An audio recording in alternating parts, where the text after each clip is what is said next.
बात करते हैं पंजाब की। बाढ़ प्रभावित क्षेत्रों में बीमारियों की रोकथाम के लिए पंजाब सरकार ने पूरी सरकारी मशीनरी लगा दी है। मलेरिया और दूसरी बीमारियों के खतरे को देखते हुए फॉगिंग मशीन्स प्रभावित इलाकों में भेजी गई हैं। कैबिनेट मंत्री हरजोत सिंह बैंस ने कहा है कि रोपड़ के बाद बाढ़ प्रभावित 50% इलाकों में विशेष गश्त का काम पूरा हो गया है। डॉक्टर बलबीर सिंह और डॉक्टर बलजीत कौर ने बाढ़ पीड़ितों की आर्थिक मदद की। लालजीत सिंह भुल्लर ने पट्टी में राहत सामग्री वितरित की। लालचंद कटारूचक ने भोआ के गांव को बुनियादी जरूरतों का सामान वितरित किया। बरिंदर कुमार गोयल ने मकरोड साहिब और मुनक में टोहाना पुल पर घग्गर में बाढ़ की स्थिति का जायजा लिया। फाजिलका और मोहाली जिलों में भी विधायकों ने राहत सामग्री बांटी। पंजाब सरकार की ओर से बाढ़ प्रभावित क्षेत्रों में राहत का काम युद्धस्तर पर चल रहा है। बीमारियों की रोकथाम के लिए स्वास्थ्य, वेटरनरी और दूसरे विभागों की पूरी टीम दिन रात जुटी हुई है। पंजाब के शिक्षा एवं सूचना एवं लोक संपर्क मंत्री हरजोत सिंह बैंस ने बताया कि डिप्टी कमिश्नर रूपनगर बलजीत वारिया के साथ बैठक करके बाढ़ के दौरान हुए नुकसान और खराबी की समीक्षा की गई और विशेष गिरदावरी का कार्य 50% पूरा करवा लिया गया। उन्होंने कहा कि बाढ़ प्रभावित क्षेत्रों में राहत का काम भी लगातार चल रहा है। मंत्री बैंस ने बताया कि मलेरिया और दूसरी बीमारियों के खतरे को देखते हुए फॉगिंग मशीनें इलाके में भेजी गयी। बड़े गाँवों में ये मशीनें लगातार चलाई जाएंगी और मेडिकल कैंप भी लगातार जारी रहेंगे। वेटरनरी टीमें लगातार पशुओं का इलाज और वैक्सीनेशन का काम कर रही हैं। बैंस ने बताया कि सभी गांवों के रास्ते खोल दिए गए हैं ताकि आवागमन में कोई भी समस्या ना हो।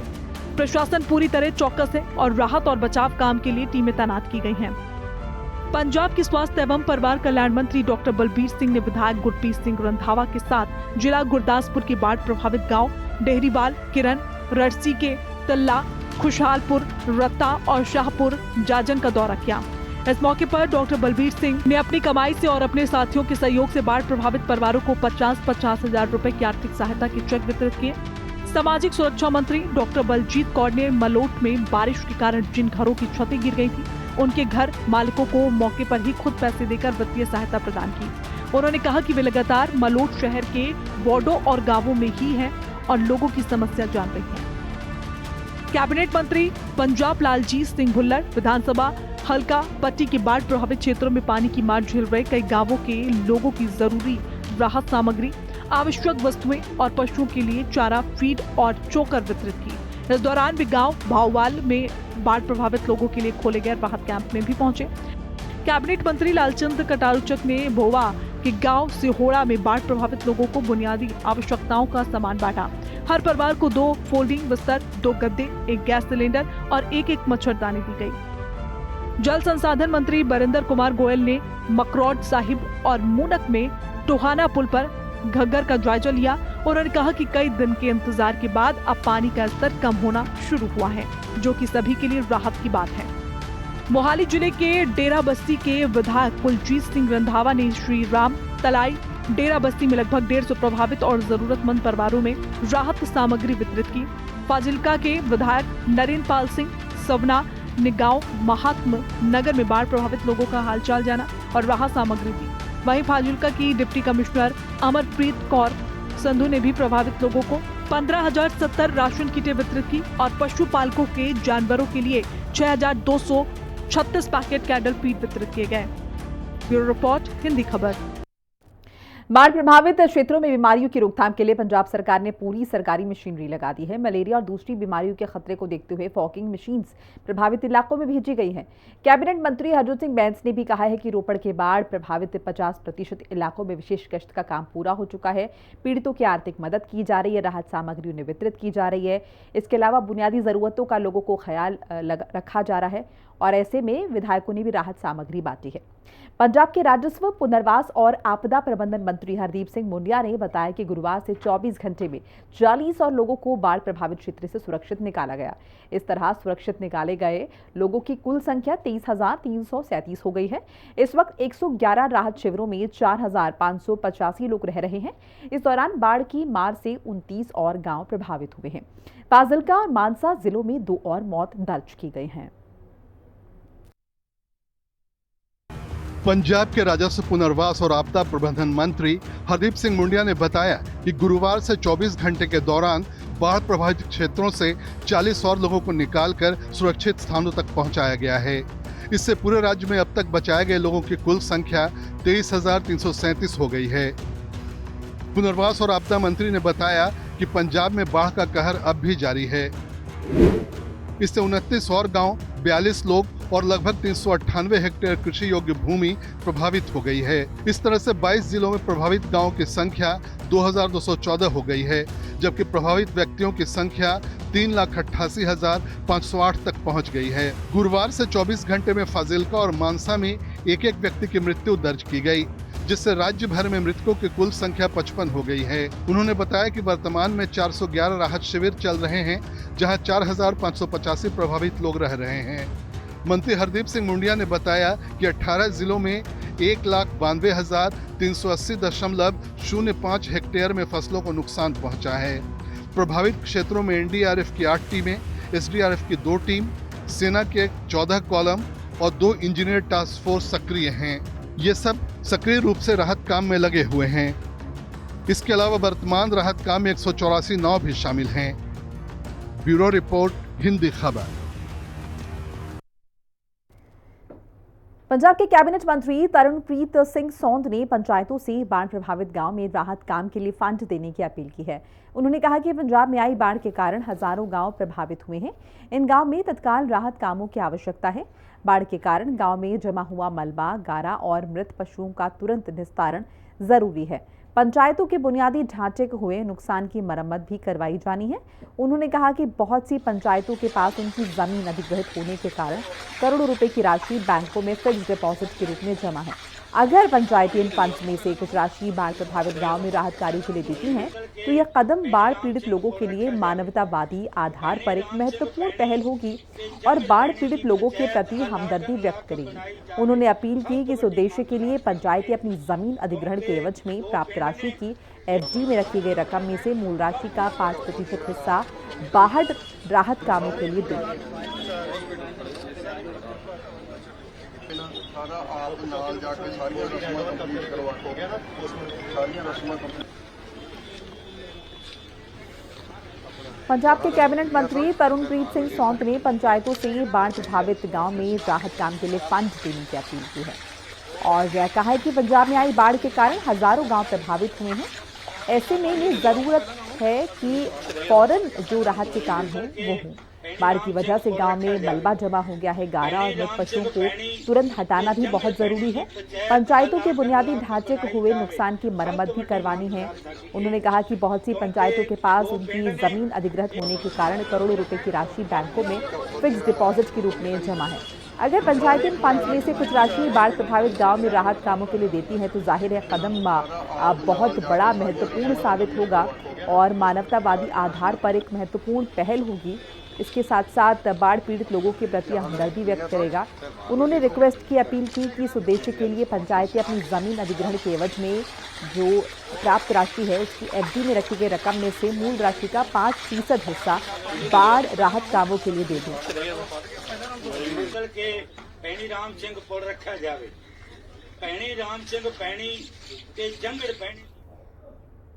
पंजाब की तरफ से साल 2024-25 सीजन के लिए गन्ने की अदायगी के लिए 679 करोड़ 37 लाख रुपए जारी किए गए हैं। पंजाब के वित्त मंत्री हरपाल सिंह चीमा ने जानकारी दी। पंजाब ने पिछले वित्त वर्ष में देश भर में सबसे ज्यादा 401 रुपए प्रति क्विंटल गन्ने की खरीद दर की पेशकश की। वित्त मंत्री ने किसानों की वित्तीय सुरक्षा के लिए सरकार की प्रतिबद्धता दोहराई।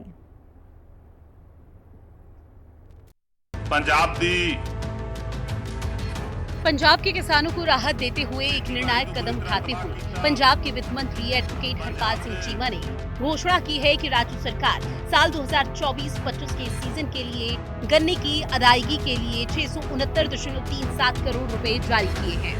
ये देश भर में सबसे अधिक 401 रुपए प्रति क्विंटल गन्ने की खरीद दर है। वित्त मंत्री हरपाल सिंह चीमा ने कहा कि सूबे की 9 सहकारी मिलों ने सीजन के दौरान कुल 194.66 लाख क्विंटल गन्ने का इस्तेमाल किया। उन्हें गन्ना सप्लाई करने वाले राज्य भर के 18,771 किसानों को इसका लाभ पहुंचा है। उन्होंने कहा कि 401 रुपए प्रति क्विंटल की अदायगी दर के हिसाब से किसानों का कुल बकाया 769.86 करोड़ रुपए था और बाकी बचते 100.49 करोड़ रुपए की अदायगी भी इस संबंध में केंद्रीय सहायता प्राप्त होने की जल्द ही कर दी जाएगी। वित्त मंत्री हरपाल सिंह चीमा ने आगे बताया कि अब तक 87% से अधिक का भुगतान किया जा चुका है।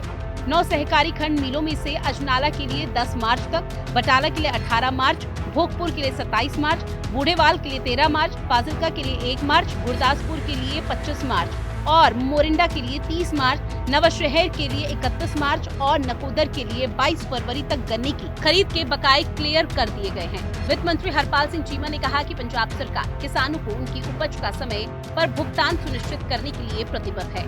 उत्पादकों की वित्तीय स्थिरता को प्राथमिकता देते हुए आम आदमी पार्टी की अगुवाई वाली पंजाब सरकार ने देश के अन्न भंडार में योगदान करने वालों के मान सम्मान को बहाल रखने और एक लचीले कृषि अर्थव्यवस्था को प्रोत्साहित करने की नीति का प्रमाण है। ब्यूरो रिपोर्ट, हिंदी खबर।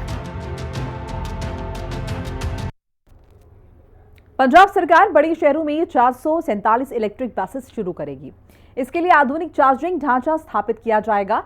स्थानीय निकाय मंत्री डॉक्टर अवजोत सिंह ने ये बात कही। उन्होंने कहा कि सबसे पहले अमृतसर, लुधियाना, जालंधर, पटियाला और एसएएस नगर में सेवा शुरू होगी। अमृतसर में मार्च 2024 से अब तक 200 महिलाएं ई ऑटो फ्लीट में शामिल हो चुकी हैं। पंजाब के स्थानीय निकाय मंत्री डॉक्टर अवजोत सिंह ने बताया कि राज्य सरकार पर्यावरण अनुकूल, साफ सुथरी सार्वजनिक परिवहन व्यवस्था के विस्तार के लिए अमृतसर, लुधियाना, जालंधर, पटियाला और एसएएस नगर मोहाली में जल्द ही आधुनिक चार्जिंग बुनियादी ढांचा स्थापित करके 447 इलेक्ट्रिक बसें शुरू करेगी। ये बात उन्होंने ई मोबिलिटी और सस्टेनेबल पब्लिक ट्रांसपोर्टेशन पर पंजाब कॉन्क्लेव के दौरान कही। कैबिनेट मंत्री ने बताया कि अगले साल के शुरू में पंजाब राज्य सार्वजनिक परिवहन के क्षेत्र में बड़ी क्रांति का गवाह बनेगा। पंजाब के शहर विकास के इंजन होंगे, जिनके लिए टिकाऊ विकास सुनिश्चित करना सरकार की प्राथमिकता है। डीजल से इलेक्ट्रिक वाहनों की ओर रुख करने से न केवल प्रदूषण घटेगा, बल्कि ड्राइवरों की आमदनी भी बढ़ेगी। उन्होंने ये भी बताया कि ये पहल महिलाओं के सशक्तिकरण में भी अहम योगदान दे रही है। मार्च 2024 से अब तक अमृतसर में ई ऑटो फ्लीट में 200 महिलाएं शामिल हो चुकी हैं। ये सम्मेलन विश्व ईवी दिवस पर सीआईआई की तरफ से पंजाब सरकार के सहयोग से आयोजित किया गया। इस दौरान स्थानीय निकाय मंत्री डॉक्टर अवजोत सिंह ने बताया कि अमृतसर में इलेक्ट्रिक ऑटो को अपनाने की दिशा में भरपूर उत्साह देखा गया है। सम्मेलन में साफ सुथरी और टिकाऊ परिवहन व्यवस्था पर विचार विमर्श के लिए अमृतसर के नीति निर्धारकों, शहर के नेताओं, विशेषज्ञों और ई ऑटो ड्राइवरों को एक मंच पर लाया गया। उद्घाटन भाषण में पंजाब के स्थानीय निकाय विभाग के निदेशक कुलवंत सिंह ने कहा कि पंजाब के खुशहाल और टिकाऊ भविष्य के लिए सभी नागरिकों का साझा दृष्टिकोण है। अमृतसर में 1200 डीजल ऑटो को इलेक्ट्रिक ऑटो में बदलना प्रेरणादायक यात्रा रही, जो ठोस नीति और सामूहिक प्रयासों के माध्यम से संभव हो सका। उन्होंने कहा कि इसी सफलता के आधार पर अब इलेक्ट्रिक बसें शुरू की जा रही हैं, जो सबसे पहले अमृतसर, जालंधर, लुधियाना, पटियाला और एसएएस नगर मोहाली जैसे प्रमुख शहरों में शुरू की जा रही हैं। इसके साथ ही पीएमआईडीसी की तरफ से सरकार के साथ मिलकर सावधानी पूर्वक रूट रैशनलाइजेशन, चार्जिंग ढांचे और आधुनिकीकरण के बारे में योजना बनाई जा रही है। उन्होंने कहा कि जब वो पूरी निष्ठा और प्रतिबद्धता के साथ काम करेंगे तो उन्हें चुनौतियों का सामना करने और पंजाब के विकास की गति को आगे बढ़ाने में मदद मिलेगी।